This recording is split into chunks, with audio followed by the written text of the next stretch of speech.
Assalamualaikum warahmatullahi taala wabarakatuh. Video ini adalah ceramah atau pembacaan daripada Kedai Kerja yang bertajuk Kembalinya Kak Jun, pengajaran dari temu bual individu dengan kecelaruan identiti gender. Kedai Kerja ini telah dibentangkan dalam International Convention on Theory and Applied Counselling di Universiti Utara Malaysia pada 8 Februari 2017, dan semasa membentangkan Kedai Kerja ini dibentangkan di hadapan peserta-peserta iaitu guru-guru kaunseling yang majoritinya dari Kedah dan sebahagiannya daripada seluruh Malaysia. Semasa membentangkan Kedai Kerja ini, saya diberi 15 minit sahaja untuk membentang, termasuk 10 minit bertanya soalan. Jadi saya telah menjanjikan kepada peserta untuk merekodkan pembacaan kertas kerja ini dalam masa yang lebih lapang, dan janji saya tu dicapatilah, belum ditunaikan sehinggalah malam ini. Jadi insyaAllah malam ini bulan April 3 bulan kemudian lah baru dapat cuba diselesaikan janji ini. Okey, jadi video ni mungkin akan mengambil masa dalam 30 minit hingga 1 jam untuk mereka yang berminat lah. Jadi walaupun video ini ditujukan kepada kaunselor profesional yang berminat dengan dalam perspektif kaunseling Islam, itu frameworknya, kaunselor profesional yang berminat dalam kaunseling perspektif Islam. Namun apa yang dibentangkan ini saya fikir sesuai untuk mana-mana pendengar lah yang berminat.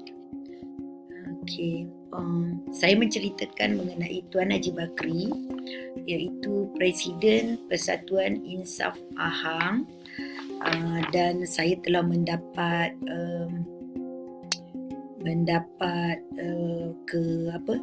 kebenaran lah untuk menyampaikan interview ini, kerana Tuan Muhammad Haji Bakri ni memang public figure, dia open lah. Kejap saya cuba tengokkan kalau ada gambar dia. Tadi ini dia. Ini gambar Tuan Haji Bakri yang sekarang berumur, Allahumma salli ala Muhammad. Saya pun lupa, nanti saya cekkan, tapi beliau dah berumur 6 tahun lebih lah, tengok umur depan. Dan ini beliau di warung beliau menyebarkan roti jala. Beliau dikenali sebagai Kak Jun, dan komuniti khas atau komuniti maknya memang memanggil beliau dengan nama Kak Jun lah. Walau bagaimanapun, bagi orang awam beliau menerima panggilan Tuan Haji Bakri ataupun Tuan Bakri. Okay. So Tuan Bakri ni mempunyai, ataupun Kak Jun mempunyai kesedaran mengenai kecenderungan beliau mempunyai identiti wanita ni sejak daripada sekolah menengah. Beliau menyatakan sebenarnya sejak daripada sekolah rendah pun dah tahu perkara tu. Cuma di peringkat sekolah menengah lah baru beliau mula acting out ataupun mengekspresi diri di sekolah menengah sekolah rendah sorry. Okey. Dan semasa di sekolah menengah beliau berkeluar rumah di waktu petang untuk melakukan aktiviti-aktiviti yang beliau menganggap sebagai ekspresi kewanitaan, iaitu berpakaian wanita. Beliau meminjam secara tanpa kebenaran lah, meminjam pakaian-pakaian kakak dan bergaya lah dan menjalankan aktiviti yang akan diceritakan sekejap lagi di sebelah petang dan malam. Tapi beliau masih bersekolah. Kemudian apabila sudah habis SPM, habis 3 dan 5, beliau terus keluar daripada rumah dan terlibat sepenuhnya dalam dunia yang melanggar syariat, demi membiaya identiti kewanitaan. Okey, antara aktiviti yang dijalankan itu adalah berpakaian wanita, memakai makeup ataupun hiasan, dan juga untuk membiayai ini mereka melakukan pelacuran lah. Okay. Pada masa tersebut rasional mereka melakukan pelacuran ni adalah untuk membiayai gaya hidup identiti kewanitaan. Tidak, menurut Tuan Bakri ni tidak semua wanita maknya ini berkehendak lah kepada seks itu, tetapi aktiviti pelacuran tu lebih kepada untuk mendapat kewangan untuk membiaya identiti kewanitaan, pakaian, makeup, dan bagi yang lebih advance mereka membuat pembedahan lah, suntikan hormon, pembedahan, masukkan silikon di payudara, dan yang lebih ekstrim lagi pembedahan di bawah. Jadi yang selalu diceritakan tu adalah dia buat perubahan atas atau perubahan atas bawah. Maka tak ramailah maknya yang melakukan pembedahan bawah, iaitu menukarkan jantina lelaki kepada jantina wanita secara plastik surgery. Adalah mereka menceritakan rakan ini dan rakan itu menjalankan, tetapi di Malaysia dari segi normanya masih tidak dilakukan lah. Itu dianggap terlalu ekstrim kerana kebanyakan daripada mereka menyimpan hasrat apabila sudah tua besok ataupun apabila sudah stabil diri dan sebagainya, mereka akan kembali kepada Islam atau kembali kepada masyarakat normal. Okey, Tuan Haji Bakri progres menjadi ibu ayam. Ibu ayam adalah manager ataupun taukeh lah yang menjadi orang tengah untuk menjumpakan klien pelacuran kepada pelacur. Okey, jadi sebagai ibu ayam tu mereka akan mengiklankan dan menjadi orang tengah, kemudian menyediakan bilik-bilik sewa, maknanya mereka menyewa bangunan tu secara pukal dan kemudian mengutip iuran sewa bilik sama ada mengikut malam, minggu atau bulan lah. Okey. Beliau menceritakan pada masa menjadi ibu ayam ini, beliau masih ada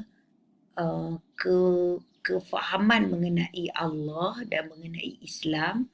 Beliau masih sedar apa itu pahala dan dosa, cuma dicuba diletakkan di belakang fikiran lah, tak nak fikir. Maka menurut beliau pada masa ini kalau mendengar azan di TV, beliau akan cepat-cepat tutup, kerana azan di TV itu akan menimbulkan perasaan serabut dan kesedaran terhadap dosa. Jadi apabila ditutup TV itu akan cepat-cepat cuba ditutup daripada fikiran lah. Ini bagi Tuan Bakri. Jadi tak pastilah sama ada individu yang lain pun melalui perkara yang sama. Bolehlah kita temu bual dan untuk dapatkan banyak lagi daripada individu lain. Tapi mengikut beliau memang sentiasa ada kesedaran Islam dan kesedaran syariat itu, dan terdapat detik di hati ingin kembali kepada Islam tapi disimpan, maknanya satu hari nantilah. Okey, so detik perubahan bagi Tuan Haji Bakri bermula, maknanya azam bahawa dia akan betul-betul berubah tu bermula dengan program Muqayyam yang dianjurkan oleh JAIB, Jabatan Agama Islam Pahang. Jadi yang ni satu yang dianggap begitu positif oleh Tuan Haji Bakri.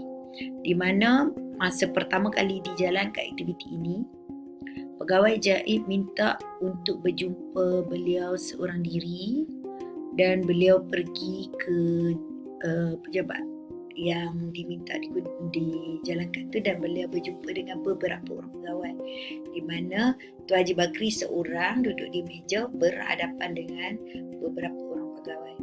Jadi dia mengikut Tuan Bakri memang panik jugalah, apalah yang orang nak pada saya, macam itulah. Kemudian pegawai itu minta Tuan Haji Bakri menjadi orang tengah dan iklankan dan hubungi maknyah lain untuk menjadi peserta kepada program Qiyam pertama kali ini.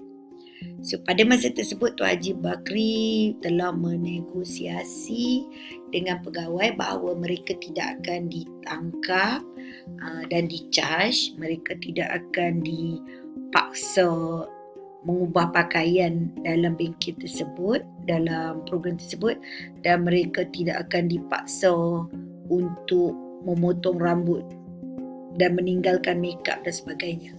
Sebab pada masa ni Tuan Haji Bakri takut juga, dia seperti perangkap lah, panggil-panggil lepas tu tangkap semua, nanti potong rambut ke, sebab rambut ni kan cantik dan susah dan mahal semuanya. So setelah beliau mendapat jaminan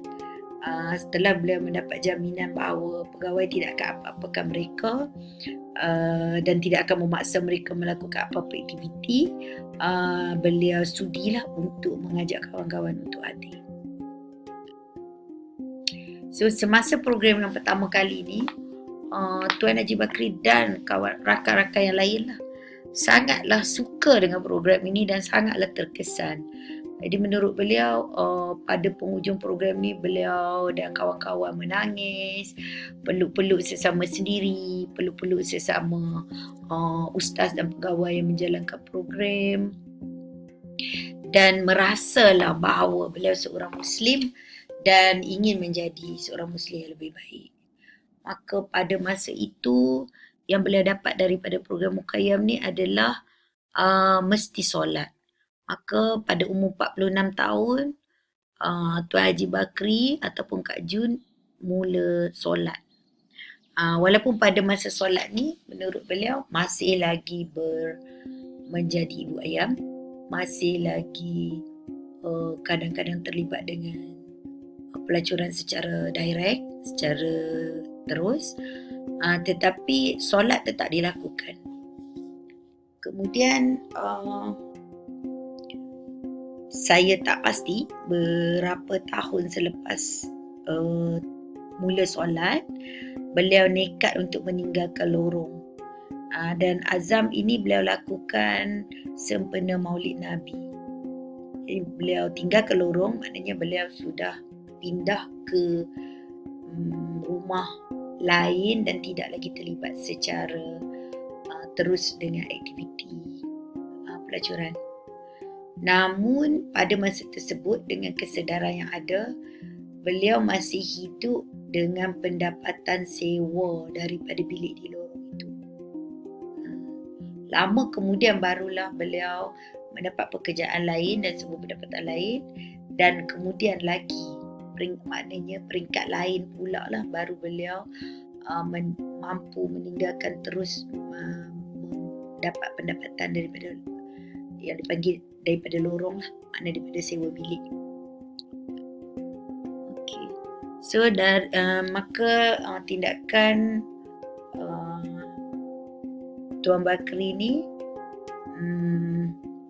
antaranya dalam proses kembali ke fitrah, pertama sekali yang beliau lakukan adalah solat 5 waktu.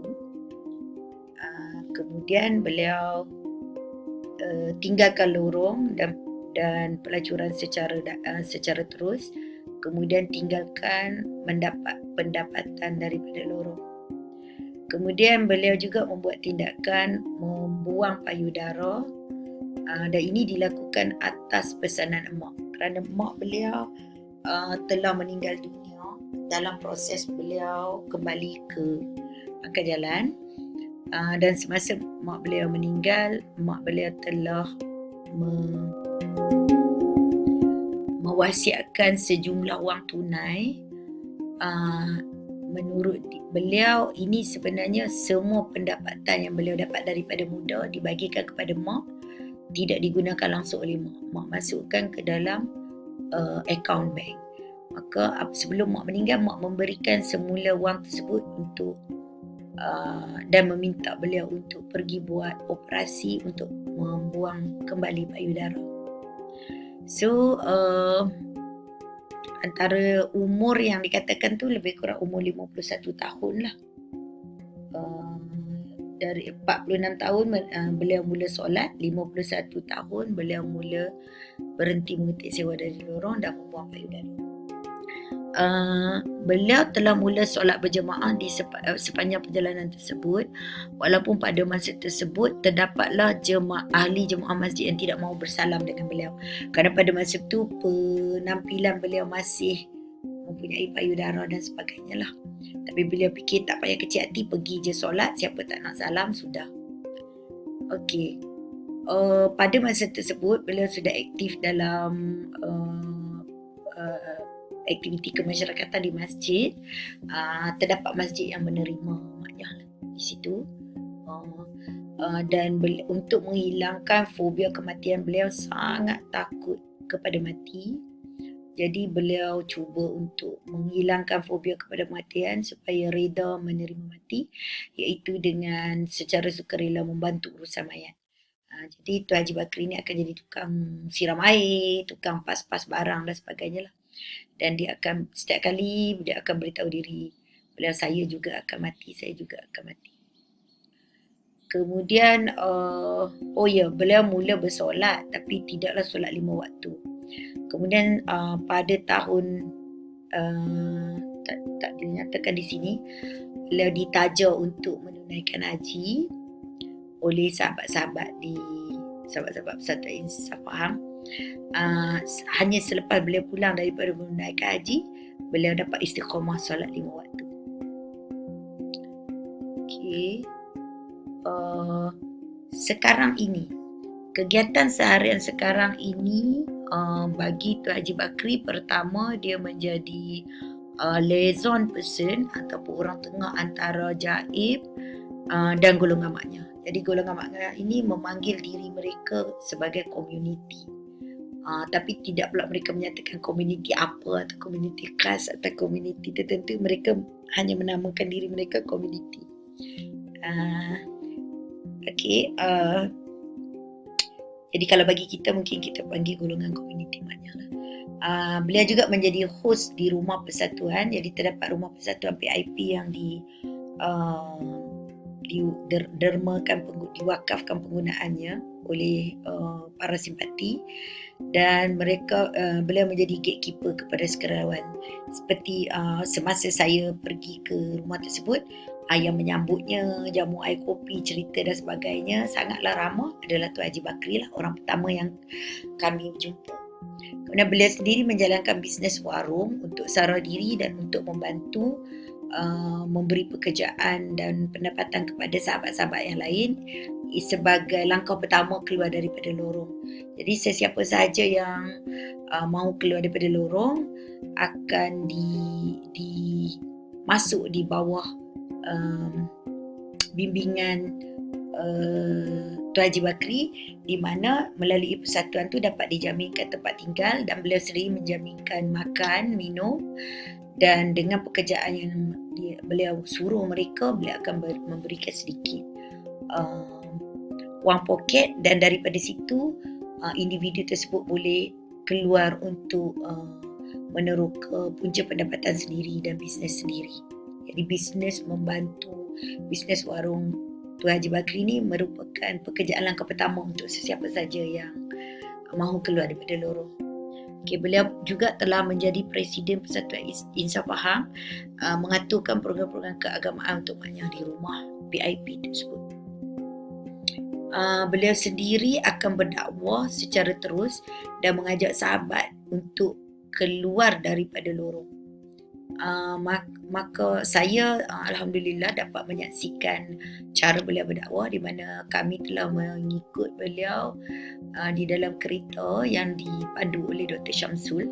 Dr. Syamsul lah adalah penaung kepada Persatuan Insaf Pahang, dan Tuan Haji Bakri adalah presiden kepada Persatuan Insaf Pahang. Jadi kami ikut kereta tu dan boleh tengoklah bagaimana Tuan Haji Bakri berinteraksi dengan sahabat-sahabat di lorong. Memang sahabat-sahabat ni sangat mengkagumi beliau dan hormat pada beliau, dan dengan cakap beliau lah, dengan mereka beliau menjadi Kak Jun. Sangatlah kasar lawak mereka mengutuk sesama sendiri. Kami ni dengar sajalah dekat belakang kereta. Setelah mereka mengutuk dan memaki sesama sendiri, mereka pun bersembang. Mungkin itu budaya mereka lah. Jadi saya dapat menyaksikan perubahan, bukan karakter lah ya, perubahan gaya atau persona Tuan Haji Bakri atau Kak Jun dengan sahabat-sahabat komuniti ni berbandingkan dengan persona beliau apabila bercakap bersama kami. Di mana bersama kami beliau adalah seorang profesional, mengetahui banyak, memberi maklumat-maklumat yang berfakta terhadap sahabat komuniti, dan beliau seorang yang sangat terbuka menceritakan sejarah hidup masing-masing, dan beliau memberi panduan-panduan kepada saya dan nasihat bagaimana untuk saya beraktiviti dengan golongan komuniti, termasuklah kempen beliau yang begitu padu untuk kita menceburi dunia dakwah kepada maknya. Kerana saya datang hanya untuk belajar-belajar dan tahu, tapi saya pulang tu dengan tanggungjawab yang diletakkan oleh Tuan Haji Bakri lah atas bahu. Awak kena, Umi kena jadi pendakwah, kerana kami memerlukan orang seperti Umi. Pandai betul lah. Jadi dua persona ini memang dapat dilihat, di mana beliau dengan sahabat maknya ini sangatlah cool dan rugged lah, dan sangatlah in charge lah, memang bos lah, big boss. Dan beliau bersama kami sangatlah profesional dan terbuka dan merendah diri, dan sangatlah sangatlah mesra sahabat kan. Sangatlah very spokesperson. So beliau juga menjadi jurucakap kepada umatnya.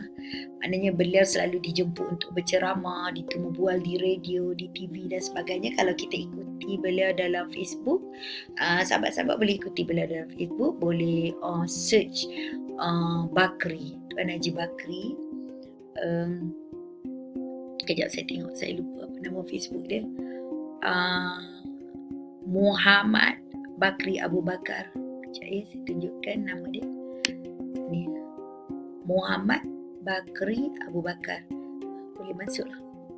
Okey. Sekejap saya betulkan ni je.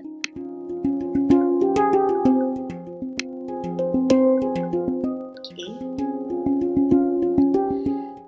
Jadi sebagai jurucakap kepada maknya, beliau berkempen, berceramah dalam satu pihak, berkempen kepada maknya dan bakal maknya atau maknya untuk berkempen kepada mereka untuk kembali kepada masyarakat dan kepada agama.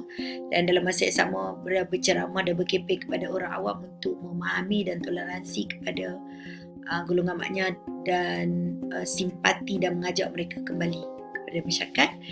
Termasuklah kepada saya, memang beliau tujukan untuk memikul tanggungjawab berdakwah kepada golongan maknya. Okey, strategi berdakwah beliau, bagi beliau berdakwah adalah tanda bersyukur kepada Allah. Allah telah mengembalikan beliau ke jalan yang benar dan memberi umur yang panjang dan memberi hidayah dan taufik untuk beliau berubah. Maka beliau sebagai tanda syukur, beliau akan berkempen kepada semua orang yang beliau jumpai. Beliau memilih untuk strategi mengekalkan hubungan mesra dan pengaruh kepada maknya yang muda. Menurut beliau, dahulu saya digeruni, sekarang biarlah saya dipercayai. Jadi beliau mengekalkanlah dominance. Kita boleh nampak dalam bercakap dengan golongan maknya, mengekalkan dominance atau kepimpinan dalam kalangan mereka. Jadi dia kata, dulu saya pukul orang, sekarang saya dah tak pukul orang, tapi kalau dalam komuniti maknya tu masih tahu kata saya boleh pukul orang. Macam tu lah lebih kurang. Kemudian beliau banyak mengatur program agama mingguan dan beliau akan kempen untuk ajak sahabat-sahabat untuk hadir. So dalam kempen untuk hadir agama ni, beliau tidak lagi lah kempen untuk kembali keluar daripada lorong. Jadi beliau akan memilih individu-individu tertentu untuk dipujuk untuk keluar daripada lorong. Secara umum beliau hanya mengajak saja komuniti maknya ini untuk hadir ke bengkel agama, belajar solat, baiki solat, belajar baca Quran dan sebagainya, fardu ain. Okey,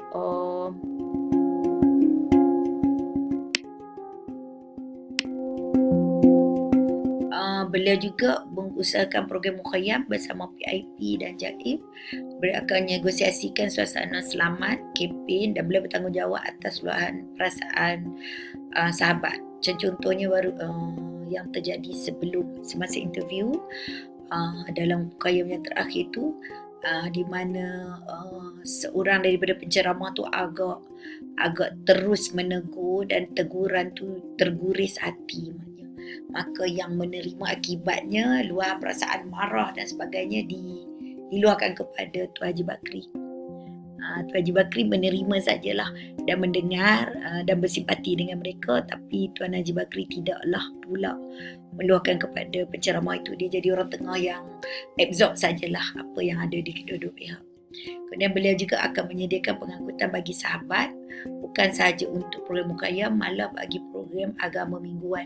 Maknanya kalau ada siapa telefon untuk nak, Tuan Haji Bakri ni sudah mempunyai kereta sendiri, so beliau akan pergilah, tak kisahlah duit minyak dan sebagainya. Beliau akan pergi mengangkut sahabat ke rumah PIP dan mengangkut mereka baliklah, hantar ke lorong apabila dah selesai.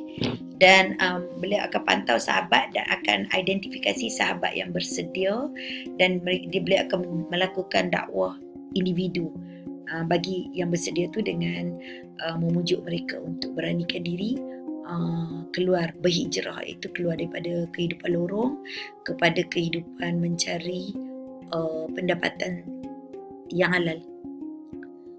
Okey. Caranya beliau menyediakan bantuan tempat tinggal melalui Persatuan Insan Pahang, makan dan pekerjaan pertama yang melalui warung yang saya ceritakan tadi. Beliau juga akan bantu sahabat mendapatkan pekerjaan lain dan banyak program-program keusahawanan dilakukan. Macam yang terbaru tu sekarang ni masih kempen adalah kempen belajar buat roti. Macam tu lah. Okey. Syarat yang beliau kenakan bagi tinggal di rumah PIP adalah tidak dibenarkan lagi berulang alik ke lorong. Maknanya kalau berpindah daripada lorong ke situ, tak boleh lagi lah ziarah ke lorong. Walau bagaimanapun, andai sahabat lari semula ke lorong kerana gian dadah ataupun relapse, kemudian insaf dan nak kembali, beliau akan terima kembali dengan syarat yang sama juga. Yang tak dibenarkan tu adalah berulang alik lah.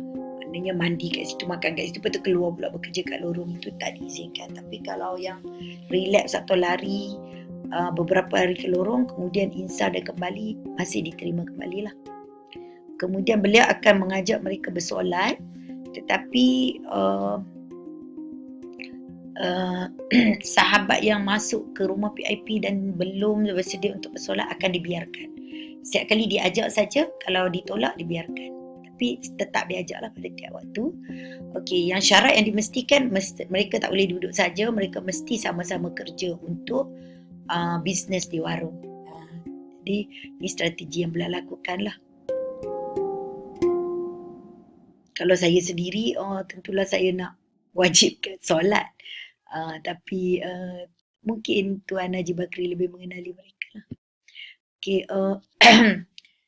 falsafah berdakwah, sambungan. Okey. Saya menanyakan Tuan Haji Bakri mengenai gaya keagamaan maknya semasa menjadi maknya yang aktif, bukan setelah insaf lah. Jadi daripada cerita-cerita beliau, bukan hanya mengenai beliau tapi mengenai sahabat-sahabat yang lain, begini adalah gambaran-gambaran yang diberikan. Pertama, yang paling bahaya adalah ramai daripada sahabat komuniti maknya ini telah syirik demi kecantikan dan kewangan. So syirik yang dilakukan tu adalah memuja berhala atau melakukan apa-apa petua yang disuruh, semuanya petua-petua syirik demi mendapat kecantikan dan demi mendapat pelanggan. Jadi menurut beliau memang syirik inilah ubat pertama yang nak kena diubatkan. Dia lebih dahsyat lagi daripada pelacuran. Kemudian mereka semua tidak solat. Jadi kalau boleh dapatkan mereka mula solat, itu kiranya langkah yang sangat besar. Yang ganjilnya, menariknya adalah kebanyakan daripada mereka berpuasa Ramadan. Ini agak lawak lah bagi saya, tapi kami mendengarlah kerana lawak kerana kita tak faham. Jadi kebanyakan daripada sahabat maknya ni mereka berpuasa. Jadi kata Tuan Haji Bakri, berpuasa tu kerana mereka suka mendapat ganjaran puasa, iaitu layak untuk pergi ke pasar beli kuih. Ini adalah peraturan yang mereka buat sesama mereka. Maknanya kalau ada maknya yang tidak berpuasa, kemudian rakannya tahu dia tak berpuasa, kemudian dia turun ke pasar untuk membeli kuih berbuka, akan dikutuk oleh maknya yang lain. Hanya mereka yang berpuasa je layak pergi beli kuih. So ini tak tahulah norma dan peraturan subculture mereka lah, agak jenaka, tapi mungkin ada logiknya di situ. Walaupun mereka berpuasa Ramadan lebih banyak mereka tidak bersolat mengiringinya, mereka lebih banyak juga tinggal dari mengerjakan, tapi normanya adalah usaha untuk mengerjakan. So apabila puasa akan merasakan diri layak untuk turun ke pasar beli kuih, maka mereka akan turun ke pasar dengan menayangkan pakaian dan hiasan yang sangat cantik lah. Walau bagaimanapun, satu yang menarik adalah Tuan Haji Bakri menceritakan, seandainya pelanggan tu datang di siang hari puasa, maka puasa tu pun dikorbankanlah demi mendapatkan pelanggan. Semoga Allah memberi petunjuk dan hidayah kepada mereka semua. Okey, daripada gaya hidup yang diceritakan dan cerita ni, kita dapat beberapa pengajaran dari sukarelawan. Ini juga saya bincangkan dengan Tuan Haji Bakri sendiri, sebagai beliau sendiri sekarang adalah pendakwah bebas yang fokus khas kepada komuniti maknya. So antaranya beliau menekankan fokus kepada pemulihan dan tidak perlulah menggali-gali untuk mencari punca kenapa mereka mula berlaku. Sebab terdapat punca-punca yang pelbagai dan susah untuk mereka sendiri beri penerangan kenapa mereka mulakan.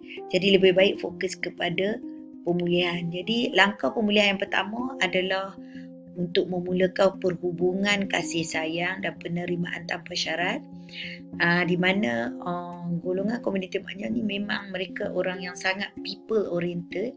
Mereka sangatlah sensitif.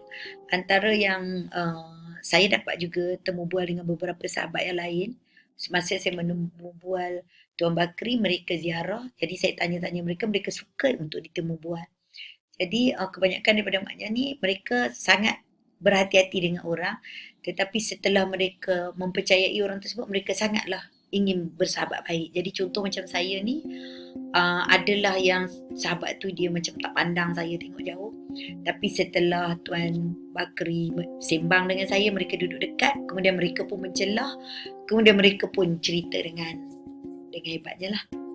Di antara yang mereka cakap tu, kata tidak semestinya betul atau tidak, tapi ini percakapan mereka sendiri. Kami golongan maknya ini sangat sensitif. Kami tahu apa ada di hati orang. Kami tahu orang tu datang nak tengok kami, nak ketawakan kami ke, nak pandang rendah pada kami, ataupun betul-betul ikhlas mau bersahabat dengan kami. Cakap macam itulah. Jadi setelah dia cakap macam tu dengan saya, kiranya saya ni luluslah ujian hati. Makanya sahabat yang cakap tu mereka dah baca hati saya konon. Alhamdulillah, saya rasa memang betul saya ikhlas nak bersahabat dan berkenalan dengan mereka. Dan siap pula mereka bagi beberapa tips bagaimana untuk berdakwah kepada mereka. Ini agak seronok jugalah. Saya mengambil catatan lah. Sama ada praktikal atau tidak tu cerita lain lah. Sebab antaranya yang dia cakap, contohnya lah cakap, Umi jangan buat ceramah agama je, kita orang tak larat. Umi mesti panggil kita orang kena ada band tu apa, pancaragam, kena ada band, kena boleh main muzik, kena ada karaoke. Saya pun baiklah ambil catatan. Tapi itu antara saranan mereka lah.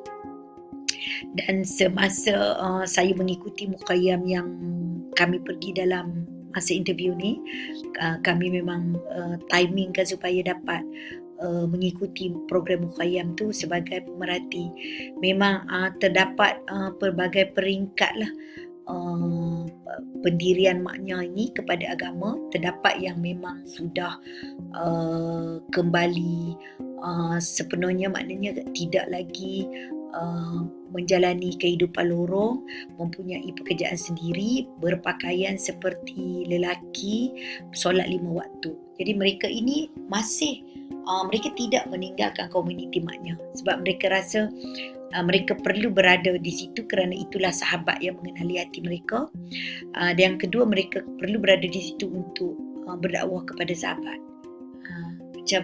Macam yelah, takkan nak jadi ustaz ajar orang lain, lebih baik jadi ustaz ajar kat sini. Jadi golongan-golongan ini akan sangat suka mendekati saya, suka tanya soalan-soalan seperti bagus tak solat duha, bagaimana nak solat duha, dan saya pun layanlah. Contohnya kami ajarkan bagaimana untuk ambil wuduk dengan separuh botol air mineral. Mereka sukalah dengan tips-tips yang begitu. Kemudian terdapat juga maknya yang di peringkat sangat ingin kembali tapi belum mampu. Mereka ini pun suka macam suka bersahabat dengan kami, suka ceritakan saya ni sebenarnya orang baik tau, doakan saya. Dan masa kami tinggal tu, mereka sentiasa yang di peringkat ini sentiasa cakap, doakan kami ya Umi, doakan kami ya Umi. Jadi saya doa Allah bagi hidayah kepada kita semua. Kita tak bezakan lah antara kita dengan mereka. Sama je, kita pun banyak buat dosa dan kita pun nak kembali kepada Allah. Jadi tidak ada beza kita dengan mereka kecuali jenis dosa dan peringkat. Jadi mereka suka dengan dia begitu. Terdapat juga kumpulan maknya yang masih pandang saya daripada jauh, tengok saja. Mereka ini mungkin dalam peringkat wait and see. Jadi pada mereka ni saya hanya senyum, bye-bye dan sebagainya lah. Saya tidak mendekati mereka, menunggu mereka mendekati saya. Saya boleh nampak lah peringkat. Tapi yang penting adalah di mana-mana peringkat pun mereka sangatlah people oriented, sangatlah suka bermesra dan sangatlah sensitif kepada kita yang berada di situ. Mereka nak tahu apa yang kita sedang fikir tentang mereka. Dan apabila duduk bersembang, mereka suka tanya, apa pendapat Umi mengenai saya? Dia suka sangat feedback begitulah. Okey, bila kita berhubung baik dengan mereka, penerimaan tanpa syarat bukanlah bermakna kita mengenepikan syariat atau mengiyakan perbuatan dosa yang mereka lakukan. Tetapi lebih kepada kita KIV-kan membincangkan perkara tersebut. Dan perkara ini saya rasa mereka pun tahu bahawa kita tahu bahawa benda itu salah dan mereka pun tahu benda itu salah. Cuma penerimaan tanpa syarat ni maknanya kita tidak membincangkan perkara itu untuk kemaslahatan jangka panjang. Okay. So yang perlu difokuskan adalah fokuskan kepada akidah. Fokuskan kepada akidah sebelum fiqh. Jadi kita tidaklah cerita tentang payudara mereka, tentang lipstick mereka, tetapi lebih ceritakan tentang akhirat. Siapa nak masuk syurga? Di syurga begini-begini. Allah nak kita minta pada Allah saja. Jadi kalau bahagian yang syirik tu saya terus tegur lah. Kita bagi tahu bahawa kita tak boleh sembah patung, kita tak boleh jumpa bomoh siam, kita tak boleh letak macam kecantikan yang itulah, letak susuk dan sebagainya lah. Untuk yang bahagian akidah dulu. Kemudian yang selain daripada itu, kita sebut tentang solat je. Solat 5 waktu. Solat 5 waktu, mulakan solat. So, cuba timbulkan kepercayaan dan kesedaran akhirat, takut menyediakan bekal akhirat, takut dan harap kepada Allah. Bila ada macam ni, kita jangan fokuslah kepada benda-benda yang kecil dulu. Saya teringatkan ini kisah lain. Murid saya menjalankan praktikum. Jadi murid saya ni di tempat lain lah, bukan di PIP, di mana seorang maknya telah berminat kepada agama dan berminat untuk solat. So dia pun excited dan dia cakap kepada klien saya, kepada student saya tu, kaunselor, jom saya nak solat hari ni juga, temankan saya ke Pekan Rabu, saya mau beli telekung. Jadi pelajar saya ni menelpon saya, doktor, klien ini dah nak sembahyang tapi dia nak beli telekung. Lepas tu saya pun panjanglah, kita orang ketawa dulu, kemudian panjanglah baru nak menceritakan, okey, tak apa, pelan-pelan, jangan marahkan dia, cuma bagi tahu dia, okey, awak nak beli telekung boleh, awak nak pakai telekung cantik pun boleh, tapi semasa awak solat, Allah hanya akan menerima solat awak dengan pakaian lelaki. Kerana di mata Allah, Allah dah jadikan awak lelaki, Allah nak tengok awak sembah Allah semasa lelaki. Jadi kita baiki pakaian dia tu pada waktu solat je, pada waktu lain tu tunggu dululah. Okay. Jadi dalam program Mukayyam ni pun kami ada melihat ramai yang mengambil peluang ni untuk memperagakan pakaian-pakaian busana muslimat. Di mana ceramah agama mereka pun datang dengan pakai jubah yang cantik, baju kurung yang cantik, siap dengan tudung dan makeup ayu-ayu jugalah. Jadi saya tengok di situ Ustaz Jaib tidak pun menegur mereka atas pakaian tu, terus je berceramah tentang agama. So itu pendirian yang dijalankan oleh Jaib, dan saya belajar sesuatu lah daripada pemerhatian tu.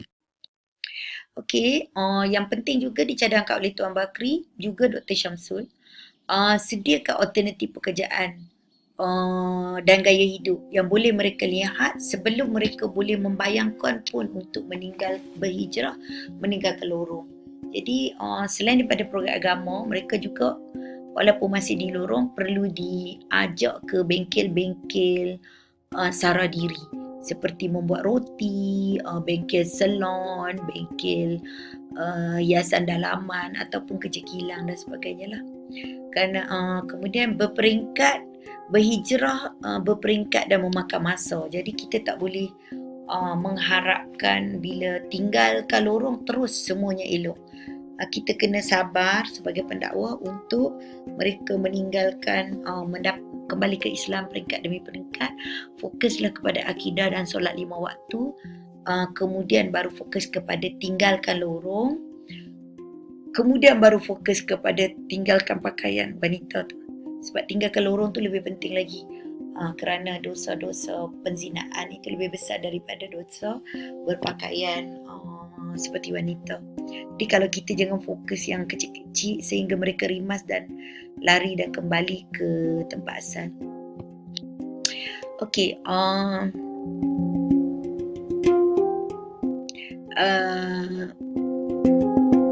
Tuan Haji Bakri sangat optimis bahawa andai sahabat-sahabat ini boleh melihat dan boleh memvisualisasikan kehidupan alternatif, mereka ramai yang mahu berhijrah. Pada masa ni mereka tidak tahu, mereka tidak ada matlamatnya berhijrah ke mana, hidup bagaimana. Jadi kalau kita boleh tunjukkan visualisasi hidup yang bagaimana, gaya hidup yang bagaimana, barulah mereka boleh menginginkan perkara tersebut dan mengumpul kekuatan untuk menjalankan. Sekarang ni nak kumpul kekuatan untuk ubah kepada kehidupan yang bagaimana. So kita kena ada role model, maknya-maknya yang telah kembali ke jalan Allah. Jadi macam Tuan Bakri adalah salah seorang, jadi perlu ada lebih ramai lagi lah. Dan Alhamdulillah buat masa ni telah ada ramai, dan yang paling famous, yang paling terkenal yang ada sekarang, walaupun bukan ahli PIP Pusat Islam Faham, adalah Safi Ilyas ya. Yang walaupun beliau bukanlah contoh terbaik, tapi beliau adalah contoh terfamous, yang paling terkenal. Jadi menjadi role model kepada mereka ni. Kemudian sebagai pendakwah, Tuan Haji Bakri memesan supaya pendakwah harus sangat-sangat bersabar, terus saja melakukan usaha dan berdoa walaupun tidak nampak respon. Kerana detik yang ada di hati itu mengambil masa bertahun-tahun sebelum mempunyai respon lah. Kelas agama boleh diteruskan kepada yang belum bersedia untuk hijrah. Buat je kelas agama tu. Okey, so setakat ini sajalah yang saya dapat daripada temu bual dengan Tuan Haji Bakri ataupun Kak Jun. Jika ada respon, bolehlah sahabat menulis di komen di bawah, ataupun sahabat boleh follow saya di dalam Facebook, Nadia Ilyas, NADIYAHELIAS. Wallahualam. Terima kasih kerana tekun mengikuti cakap-cakap saya ni, walaupun agak slow dan agak slow dan exploratory. Wallahualam, semoga apa yang dikongsikan ini dengan izin Tuan Haji Bakri ya, semoga yang kita kongsikan ini akan dapat membantu kita lebih memahami golongannya dan lebih bersedia untuk menjadi pendakwah kepada golongan komuniti maknya. Wallahualam.